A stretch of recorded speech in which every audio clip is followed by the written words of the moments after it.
So I'm sitting here studying my courseware for my holistic reproductive health practitioner certification. And the topic that I'm studying today is about postpartum depression. And the point of it is just teaching me how to identify signs and symptoms of postpartum depression so that when I do recognize it in a client, that I'm able to bring it to her awareness and also refer her out for treatment, because postpartum depression is a clinical emergency, I guess, or cause for treatment, right? There is cause for treatment with postpartum depression so that it doesn't intensify into postpartum psychosis. So the whole thought process that the earlier that you catch it, the more easy it is to recover from. And so one of the predictors of a woman developing postpartum depression was that if she, first of all, already experienced depression or anxiety before pregnancy or during pregnancy, it's pretty common to predict that they will experience postpartum depression if it hasn't been dealt with or not being dealt with. And also, if they experience traumatic life events before or during pregnancy, they probably will develop postpartum depression. And some of the instances that could lead to the onset of experiencing depression is feelings of loneliness, loss, no support, unworthiness. Those are the experiences or feelings that could lead to a woman developing a depression disorder or mood disorders, and experiencing those before or during pregnancy almost always leads to the woman experiencing postpartum depression. So it made me think about when I was 18 or 19, can't really remember exactly what age, but I was, growing up as a Jehovah's Witness.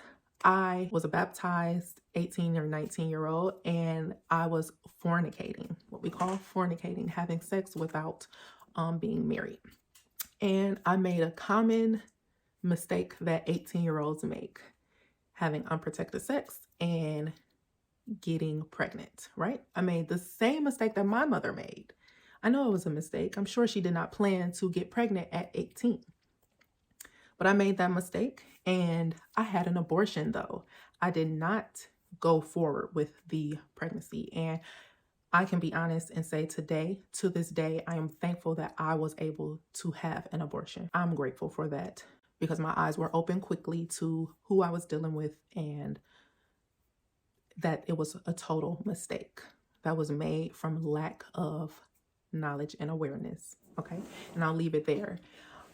But it made me think of the experiences that I had over the course of the next few years and beyond till today, right? I lost the support of my entire community that I had grown up with. I lost the support of all of my friends. I lost the support of my brother. My mother was still supportive, but I had moved out of her home.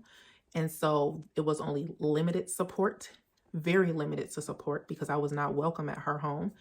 But she did maintain her relationship with me and she supported me when her 18, 19, 20, 21-year-old daughter would need to be supported expectantly, right? But I lost a lot. My life changed forever.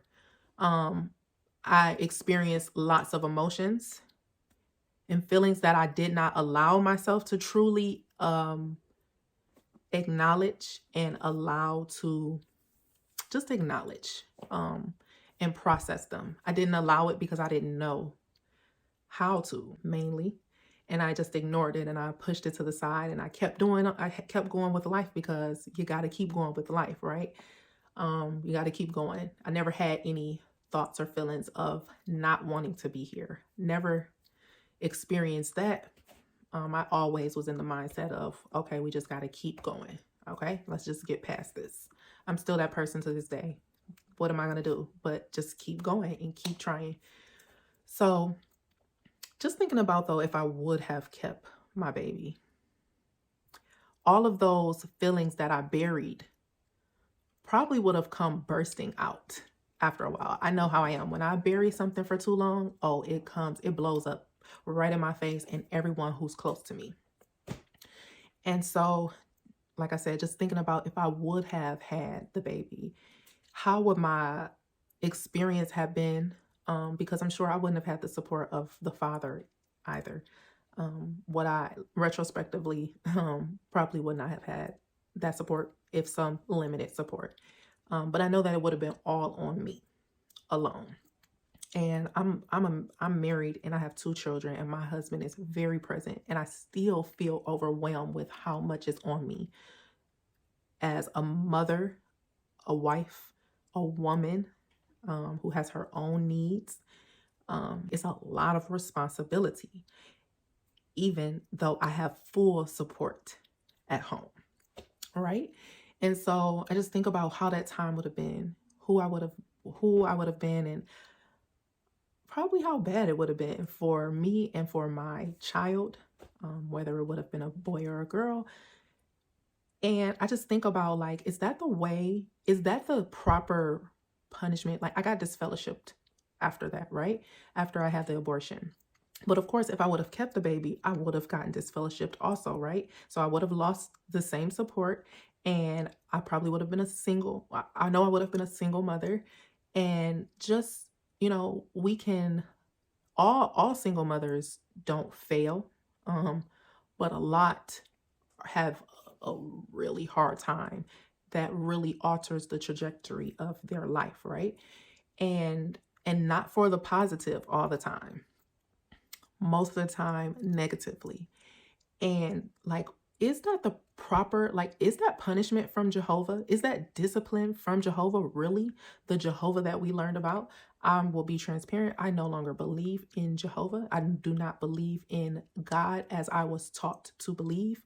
I believe something totally, totally different these days, but I do believe in a creator and a source. And is that a true loving God's discipline and punishment? I don't think so. I don't think so. Whether I still believed in Jehovah as I was taught to believe, I still don't think that I would believe that is coming from Jehovah. I don't agree with it. And it's not scripturally supported. It's just not. The scripture that they use for disfellowshipping is being used out of context, first of all. But I won't go into that.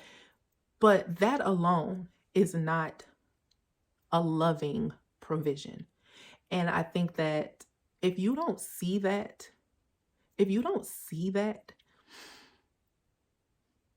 I always say, I've told my brother and I've told my mother this: you all walk around with the blinders on. You have these shades that you put them on, you just wear them. It's a part of you that you ignore the obvious things.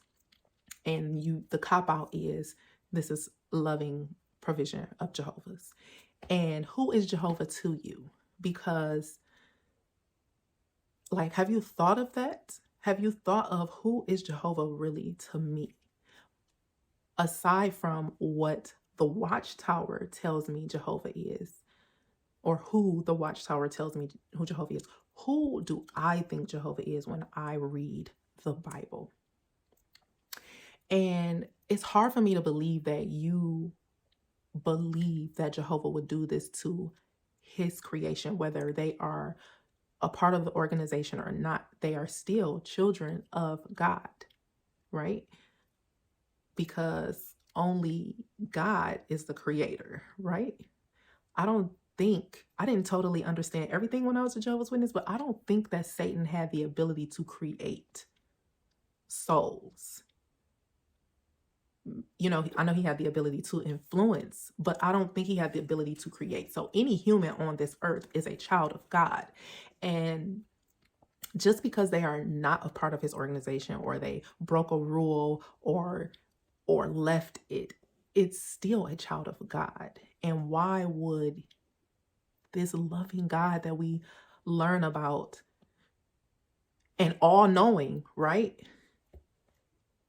Like, he knows what's going to happen before it happens, right? Why would he allow that his one true organization inflict or induce outcomes that way. I don't agree with it. I don't believe it. It's so easy to see that. Like, if you don't see or understand that, your brain is washed. It's washed. It's washed of critical thinking. It's washed of independence. It is washed of love. It's washed. That's not love. But that's all I had. That was just a thought that came to me while studying postpartum depression. And this kind of stuff always brings me back. Like when I start to become more educated in human design and consciousness, it just brings me back to how could we believe something like that, like what the organization taught, when this, like, there's no way to be conscious and believe in what they are teaching you. And it's so easy to see. It's like so easy to see. And that's why they don't want you to move on to higher learning, because they don't want you to become too educated. It's why they don't want you to look on the internet, because it's so easy to see. It's like, it's not on the dark web. It's like at your fingertips. It's like, put in one phrase and it's going to bring it all up for you. It's that easy. You don't have to go like searching. It's right there. And that's why they don't want you to look in the internet. And that's another evidence of your brain being washed, because it's right there and you won't go look at it and that is out of fear that you are giving in to Satan. Like, they've got you scared to, like, if you were in school, they encourage you to get your GED, right? You need your GED. You got to get through school, but you don't have to go through college. But if you made it to the 12th grade, you had to do some assignment that required you to research on the internet and present what you research, right? And like, who hasn't done research on George Washington or Abraham Lincoln, or let's say Frederick Douglass or Malcolm X? Like, who has not done research? Not who has not. What Jehovah Witness has not had to do a research paper, right? Even in high school, the high school level of research papers.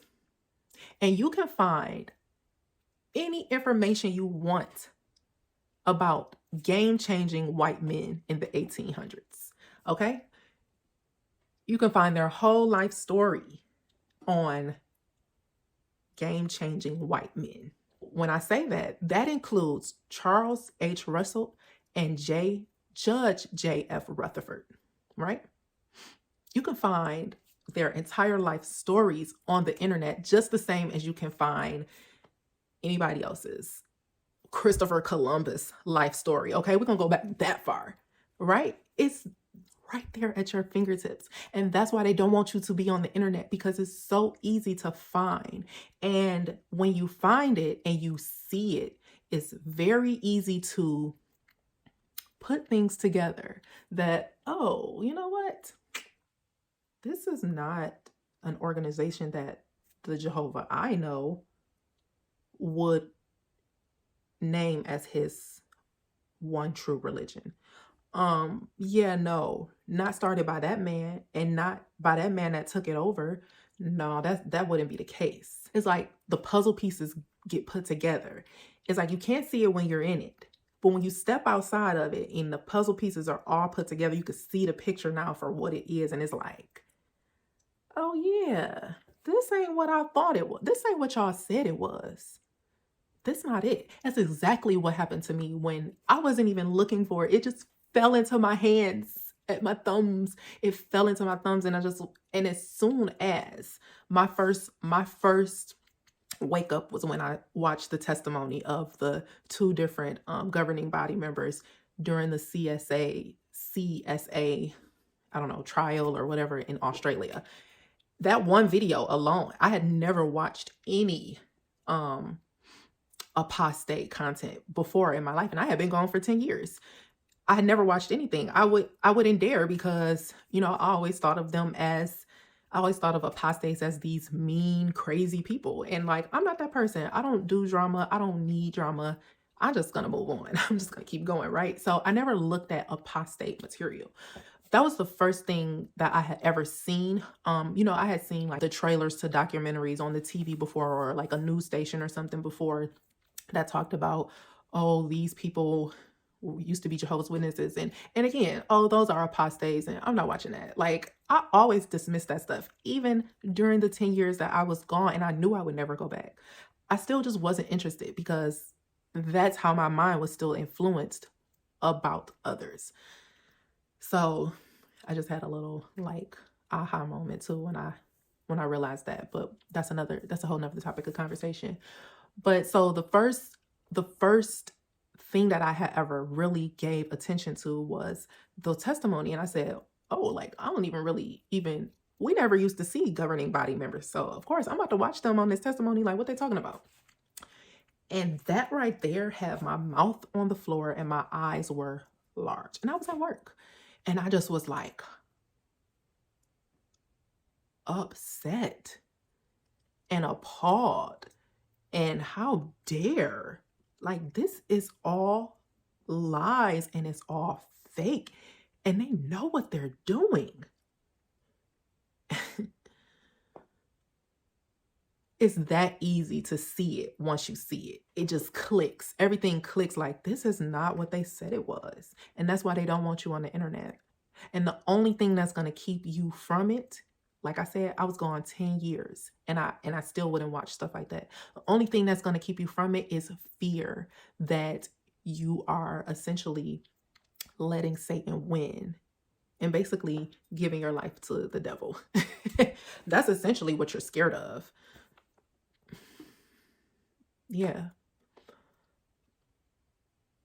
Those are the thoughts that come up. The more educated I become in the body and, like I said, the mind, mental health, it's just clear. Like, those thoughts come up, like, how could I have believed in something like that? And that's why they don't teach you about the body or mental health or anything. They don't talk about that. I used to love the little sections in the Awakes or the Watchtower about how insects or things were designed.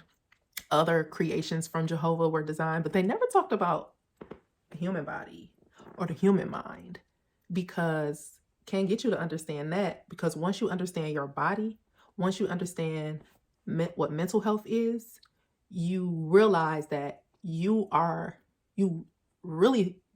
truly realize how much of a child of God you are and how much power that you have as a creator yourself. And I'm gonna just leave it there.